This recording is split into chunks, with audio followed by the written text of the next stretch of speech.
Invasores do residencial Nova Terra, em São José de Ribamar, denunciam que vândalos estão danificando as casas. A reintegração de posse do residencial vai ser cumprida na segunda-feira. Depois da mudança no depoimento, a polícia vai fazer uma nova investigação sobre o caso da jovem que diz que foi sequestrada e estuprada na Raposa. E veja ainda, em busca de menores preços, centrais de consultas médicas podem ser a saída para clientes que perderam a cobertura do plano de saúde. O Guará News começa agora.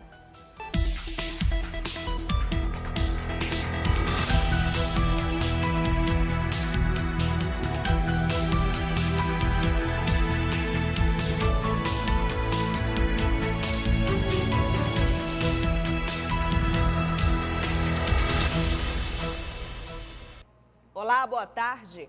Os invasores que estão ocupando mais de 3.000 casas do residencial Nova Terra, em São José de Ribamar, devem deixar o local. A Polícia Federal vai cumprir a reintegração de posse a partir desta segunda-feira. Eles já foram notificados desde a semana passada. Agora, os moradores denunciam que vândalos estão danificando as casas. Aos poucos, os moradores retiram a mudança. Mas algumas famílias que ocuparam ilegalmente as casas do residencial Nova Terra, em São José de Ribamar, permanecem no local.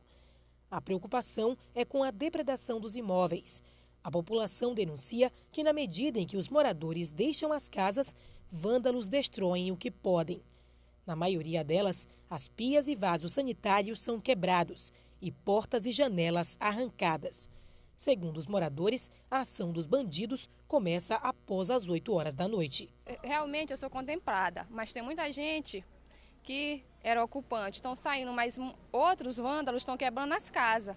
Olha como está aí, ó. Isso aí, ó. Isso aí não é coisa que se faz, a pessoa precisou, morou 5 meses, na hora desse rolo aí. A Caixa tem que tomar uma providência, porque eles vão acabar com as casas. O que assusta as famílias é a falta de segurança nas casas.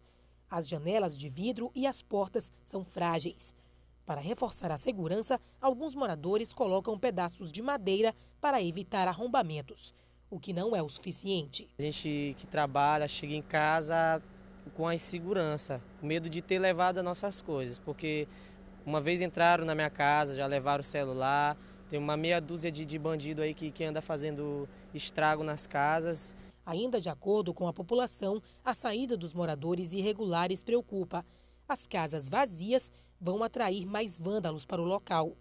Os imóveis precisam ser desocupados para que os verdadeiros donos possam se mudar. As 3.000 casas do residencial Nova Terra foram invadidas há aproximadamente 6 meses.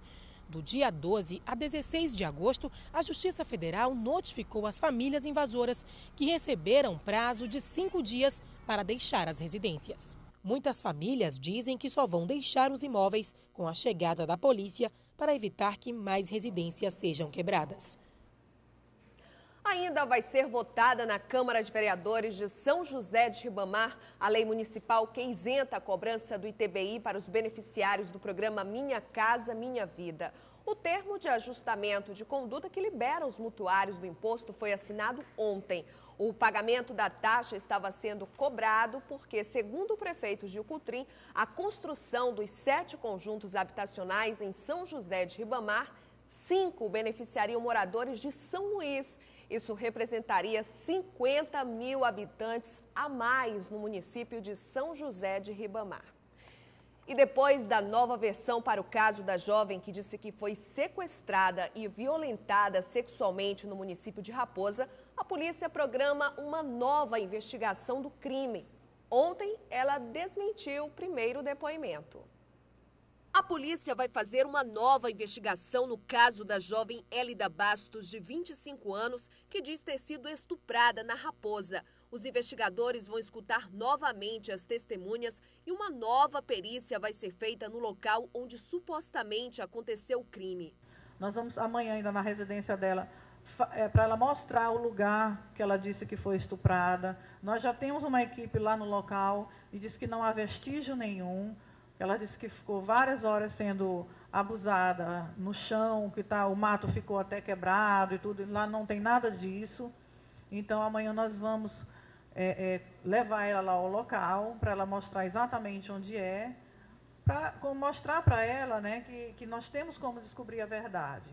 Em entrevista, a superintendente de Polícia Civil da capital, Caterine Chaves, informou que a jovem se nega a fazer o exame de corpo de delito e que, aparentemente, não existem provas de que a jovem teria sido violentada, mas que apenas o exame e as novas investigações poderão levar à conclusão do caso.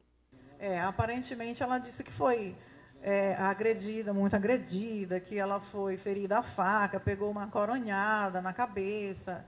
E, aparentemente, ela não apresenta nenhuma lesão, nenhuma mancha roxa, nenhum corte de faca, que ela teria dito isso, inclusive, para a gente no momento do depoimento, e eu pedi que ela mostrasse as lesões, e ela tentava mostrar, mas a gente não conseguia ver. Ontem, a jovem Élida confessou que não estava grávida e que mentiu para a polícia porque não queria desagradar o marido.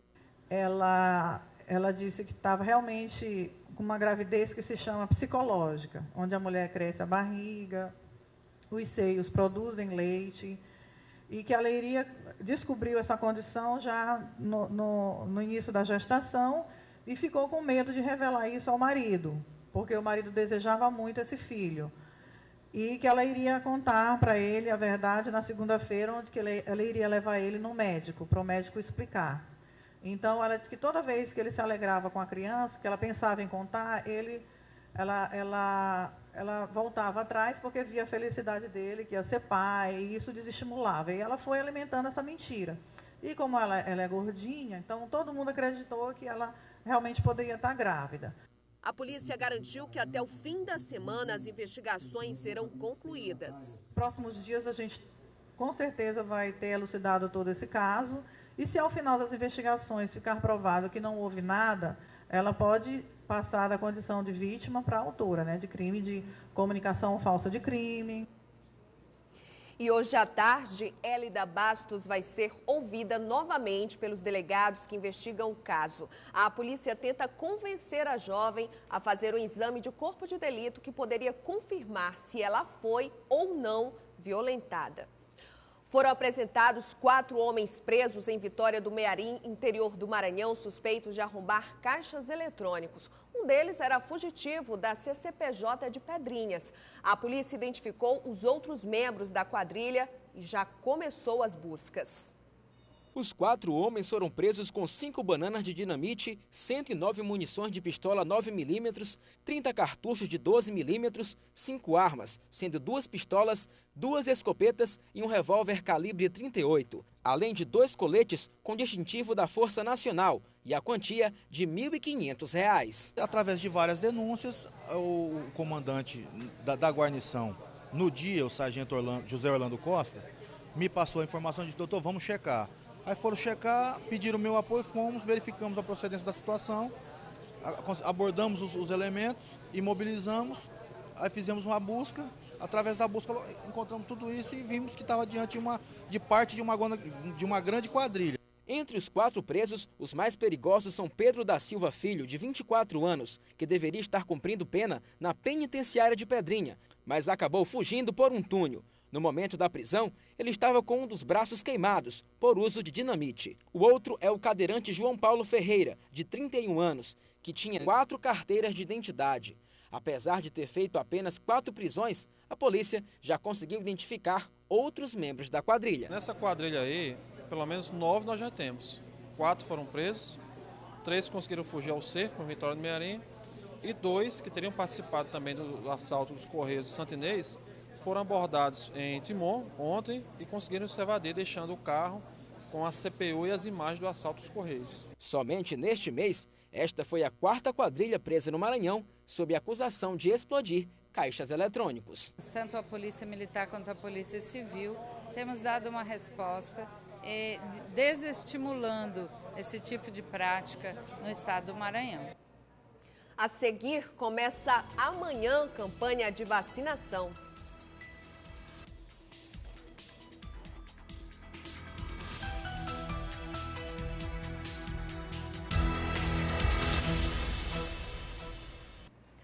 O O dólar atingiu o nível mais alto dos últimos 5 anos. Desde 2008, a moeda norte-americana não estava tão valorizada, valendo mais que R$ 2,47. Isso pode desestimular quem pretende ir aos Estados Unidos. Mas as agências de viagens têm organizado planos que cabem no bolso até de quem não se programou.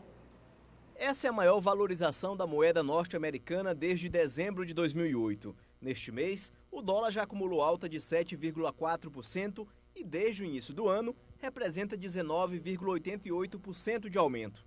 Mas de que forma o reajuste do dólar influencia na economia brasileira, que tem como moeda o real?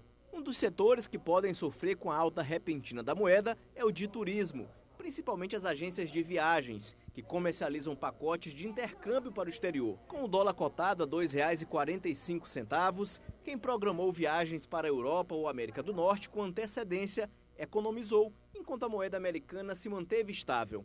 Quem comprou antes, porque assim, o intercâmbio é uma coisa muito programada. As pessoas se programam com 6, 8, até 1 ano de antecedência, você pode estar comprando seu intercâmbio. Então, você acabou ganhando nessa questão do dólar. Pelo menos 16 pessoas viajam todos os meses por esta agência de intercâmbio de São Luís para o exterior. Na semana passada, o dólar estava valendo R$ 2,30 e o aumento de quase 16 centavos pode influenciar nos gastos das viagens daqui para frente. Mas as escolas de idiomas nos destinos mais procurados pelos maranhenses estão se adaptando e lançando pacotes promocionais. Além disso, para que o estudante não sinta muito no bolso, ele tem a opção de levar um cartão de débito pré-pago e não ter surpresas com faturas de cartão de crédito quando voltar do intercâmbio. Além disso, outra opção para quem vai viajar é a possibilidade de trabalhar e estudar no período que for passar em outro país. A gente tem alguns programas de estudo com trabalho, ou até mesmo só trabalho, que apesar de você pegar o dólar um pouco mais alto agora e as outras moedas, você também vai ganhar em dólar mais alto. Então, acaba que compensa as duas coisas. O economista Felipe de Holanda diz que combinações de fatores econômicos entre os Estados Unidos e a China influenciaram nesse aumento da moeda americana. E a orientação para quem opera com o dólar é se programar. Olha, a orientação é o seguinte, é se garantir, procurar comprar com antecedência, porque imagino que o dólar esteja chegando a essa taxa de câmbio de 2,50, deve ser um patamar que no curto prazo o Banco Central consiga defender. Mas é verdade que deve haver volatilidade. É possível que tenha alguma oscilação de acordo com as notícias internacionais ou com más notícias nacionais. Em função disso, eu acho que é sempre bom a gente se garantir, antecipar para poder evitar surpresas no futuro. Crianças que fazem parte do Centro Dialético dos Pais e Amigos dos Especiais saíram da rotina e foram passear em um parque da cidade. O projeto faz parte da programação da Semana de Valorização das Crianças e Adolescentes com Deficiência. Olha só a carinha de felicidade dessas crianças. E não é para menos, quem não se diverte com tantos brinquedos. Muito importante trazer, porque nesse momento é que ele se sente mais feliz ainda. Eu sou mais eterna criança, né? Sem maldade, sem mágoa, né? Eu amei. Igual a todas as pessoas, elas se divertem e mostram que a alegria é o melhor remédio. Cerca de 30 crianças e jovens portadoras de necessidades especiais visitaram este parque. O passeio faz parte da programação realizada pelo Centro Dialético dos Pais e Amigos dos Especiais, o CDPAI, pela Semana de Valorização da Criança e Adolescente com Deficiência, que acontece paralelamente com o evento nacional. De acordo com uma das fundadoras do CDPAI, Liane Souza, a iniciativa ajuda as crianças a se sentirem parte do mundo. Muitas famílias vivem um luto, às vezes colocam assim, acham que é um sofrimento, mas tem um filho com deficiência, mas a gente vem rompendo isso e não é sofrimento, ao contrário, a gente aprende com nossos filhos. Priscila não esconde a alegria. Ela é portadora de autismo e conta como se sente com a experiência de brincar no parque. Eu estou aqui no parque, juntamente com a minha equipe, e de fato o parque é um lugar assim, mais incrível. A semana tem o tema Família, o primeiro espaço de inclusão, que apresenta a proposta de destacar o papel essencial da família na vida dessas crianças e adolescentes. O mais importante é o pai perceber que, antes de tudo, é uma criança, é uma pessoa e, como pessoa, tem direito. A deficiência não tira o direito dela participar, a deficiência não tira o direito dela ser pessoa. A deficiência é só uma condição que impede, às vezes, dela fazer algo a mais, mas que, se ela tiver oportunidade, ela faz.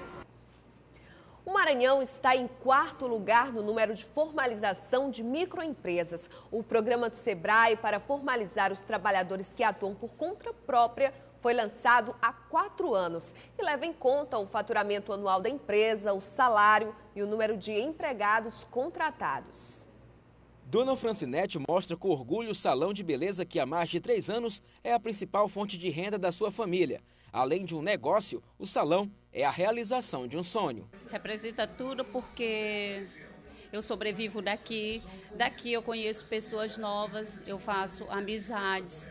Eu tenho minha fonte de renda, então o meu salão é tudo. Ela faz parte de um grupo de microempreendedores que apostaram na formalização do negócio para melhorar os serviços oferecidos e garantir acessos a financiamentos, além de estar sempre atentos com as novas tendências de mercado. Bom, o empreendedor individual foi uma categoria que foi criada pelo governo federal que visa atender os empreendedores que já atuam dentro de um cenário de empreendimentos na base informal.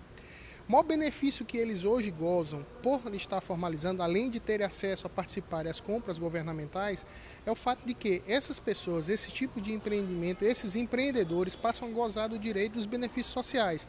Eles passam a ter direito à aposentadoria, passam a ter direito a auxílio-doença e vários auxílios que são inerentes à contributividade social. Benefícios que fizeram com que Dona Francinete ampliasse os seus conhecimentos e conquistasse a confiança dos clientes. Quando você busca conhecimento, você passa a dar uma segurança para o teu cliente, tá? Então o cliente, ele tanto faz da classe média, da classe baixa, ele também é informado. Então, se ele encontra com um profissional que ele se sinta seguro, eu já ganhei aquele cliente, entendeu? E para os microempreendedores que ainda não formalizaram sua atividade ou para aqueles que pretendem começar um negócio, os serviços oferecidos pelo Sebrae estão disponíveis para todos. Aquele informal que deseja formalizar-se, o empreendedor individual, como há pouco falei, é uma categoria que foi criada pelo governo federal e que foi desburocratizado o seu processo de formalização. Basta apenas que ele acesse a um portal, o Portal do Empreendedor, cujo endereço é www.portaldoempreendedor.gov.br, dispõe em mãos do número do seu CPF, do número do seu título de eleitor, da sua data de nascimento e lá, quando ele acessar as informações contidas no portal, lançar desses números de documentos que há pouco eu falei, ele vai ter acesso a uma página que vai buscar a atividade que ele exerce, o endereço do comércio e ao preencher todas essas informações, ao final ele terá o CCMEI, que é o seu documento que garante o número do seu CNPJ. A Associação Comercial do Maranhão completa 159 anos com homenagens aos empresários que se destacam no estado. Eles receberam medalhas que têm o nome do primeiro representante dos comerciantes na época da fundação da ACM. A noite foi de festa e emoção. São 159 anos da Associação Comercial do Maranhão, que é a 4ª mais antiga entidade de classe do país. A ACM é, dentre as pioneiras, a primeira a ser dirigida por uma mulher, a empresária Luzia Rezende. Olha, a Associação Comercial, pelo fato de ser uma entidade secular, né, e que ela congrega vários segmentos da área empresarial, é um desafio enorme e principalmente por ser a primeira mulher, né, de estar na frente da entidade. As festividades deste ano coincidem com o marco de fundação da entidade, em 21 de agosto de 1854, a ocasião em que foi eleita uma comissão de notáveis comerciantes para representar a classe comercial do Maranhão.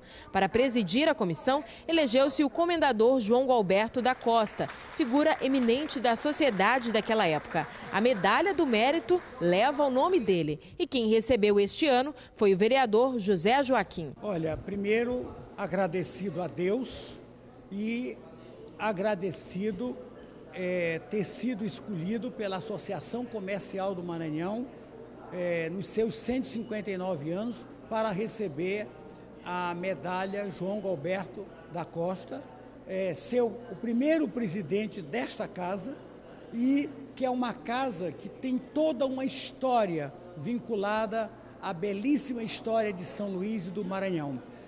Foi a primeira casa que congregou empresários, congregou homens de negócio para dialogar, para trocar ideias. Veio da antiga comissão da praça. Na solenidade, houve a premiação a João Rolim, eleito empresário do ano de 2012. E também recebeu homenagem pelos mais de 50 anos de atividades empresariais, o empresário José Silva do Vale, representado pelo filho Nathaniel Vale. Muito emocionado, ao mesmo tempo muito satisfeito, porque chegar aos 82 anos de carreira e de profissão de industrial, e a maior riqueza do meu pai foi ter educado 9 filhos. Então eu me sinto muito satisfeito com o trabalho reconhecido, e nesse momento veio toda a família agradecer à Associação Comercial por essa comenda. No próximo bloco, veja o quadro Mercado de Trabalho.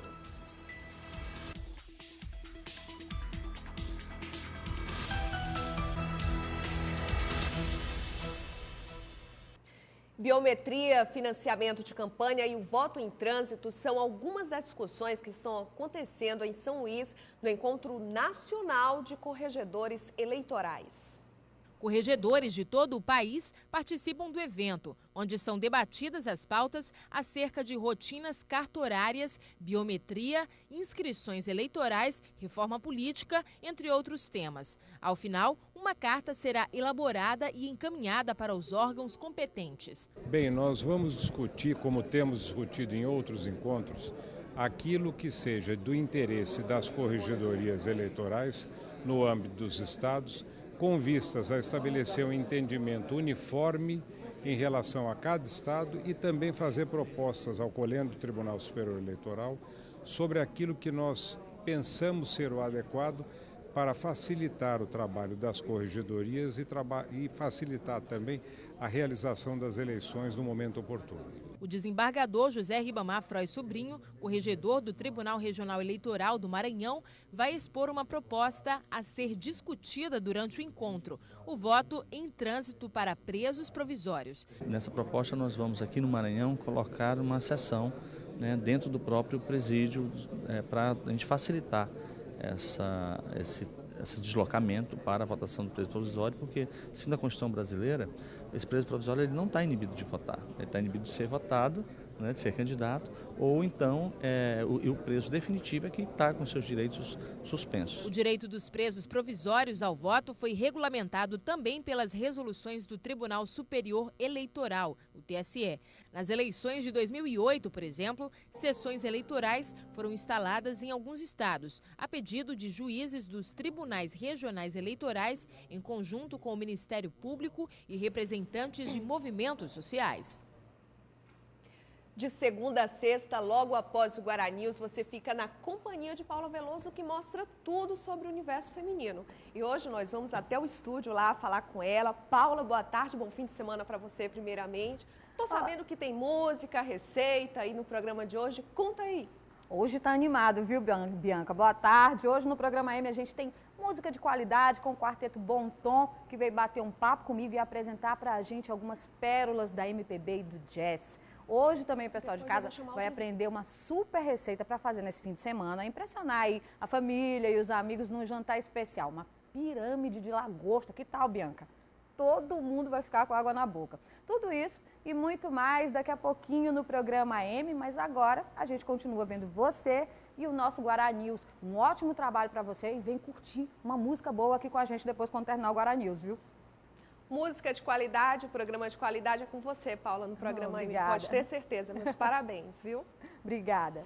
E agora nós vamos falar de esporte. O Sampaio se prepara para enfrentar o 13 da Paraíba no domingo às 7 horas da noite no Estádio Castelão. A boa notícia é que o técnico Flávio Araújo vai contar com retornos importantes de jogadores que estavam machucados. O Sampaio Correia vai enfrentar o 13. com no mínimo 3 desfalques importantes. O zagueiro Mimica, suspenso pelo 3º cartão amarelo, e Paulo Sérgio, lesão muscular. Eles estão fora, além do volante Robson Simplício. O camisa 5, mesmo recuperado, não vai enfrentar o 13. Depois de mais de 2 semanas fora da equipe. E também nesse jogo, o tricolor entra em campo com a zaga totalmente reserva. Nós confiamos em todos os atletas que fazem parte do nosso grupo. Todos já jogaram muito bem, né? Então o Joildo e o Robinho já jogaram juntos, já jogam desde o ano passado. São jogadores com competência, com qualidade para fazer um grande jogo e dar uma consistência de qualidade ao setor defensivo. Além dos desfalques, a equipe enfrenta outro problema, a síndrome dos 40 minutos. Os gols são sofridos nos minutos finais da partida, como no último jogo contra o Brasiliense, onde o Sampaio perdeu por 2-1, e outras partidas contra o Fortaleza e o próprio 13, onde o tricolor não perdeu, mas levou gol. Seria cansaço da equipe? E o cansaço também bate, a viagem, jogos, é treino, a carga está muito alta de treino também. Mas a gente sabe do que tem que fazer para o próximo jogo para não acontecer mais. O Flávio falou com a gente, nos falou que o jogo geralmente só acaba quando o juiz apita e domingo já esperamos entrar mais concentrado e focado porque a gente sabe que vale a liderança. Para o treinador... Sensacional que a equipe está correndo muito bem, né? Então é super importante essa concentração também no final do jogo para evitar tomarmos gol, já que nesses 4 gols que tomamos, deixamos de ganhar 4 pontos. Mais uma notícia boa é que fora de campo, desde a vitória tricolor por 3-0 sobre o Santa Cruz, Cleitinho se recuperou de uma lesão na coxa direita e já treina normalmente com o restante do elenco. A escalação do camisa 10 depende agora do técnico Flávio Araújo. Acho que agora é voltar, adquirir de novo confiança e ritmo de jogo aí para estar à disposição do professor. Você acompanha outras notícias no nosso site tvguará.com e também no Maranhão Acontece às 7 da noite com Hugo Reis e Daniela Bandeira. Aproveite muito bem o seu fim de semana. A gente se encontra de novo na segunda-feira. Eu espero você. Até lá!